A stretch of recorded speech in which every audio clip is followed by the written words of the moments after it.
Each vertebral segment, if it's slightly out of its position, we know will affect a muscle.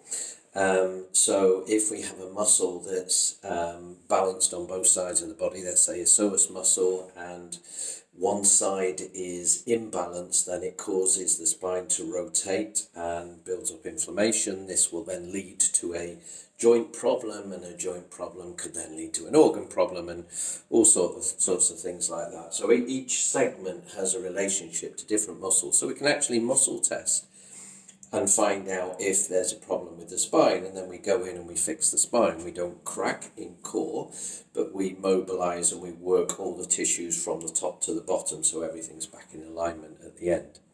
If we have a fixation, which means two bones or three bones or four bones are all stuck together, then we get reciprocal muscle weakness on both sides of the body. So, for example, if we have a C1 occipital fixation, then we lose power in the psoas muscles, and the psoas muscles curve our spine, lifts all the power up, gives you a strong back. If that flattens, because they go weak, then we end up with disc problems, knee problems, and that's all from a fixation. If we have a fixation at T6 between the scapula in the back, then we can have issues with the shoulders not being in the right position. They're too high, too far forward, like you've been using the computer too much.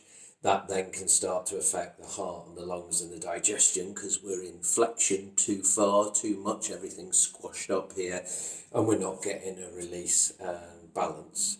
So basically in core, we ensure that this whole spine's moving. We take your symptoms, we allocate the symptoms to organs. We then know that certain areas of the spine represent certain organs, so we do muscle tests.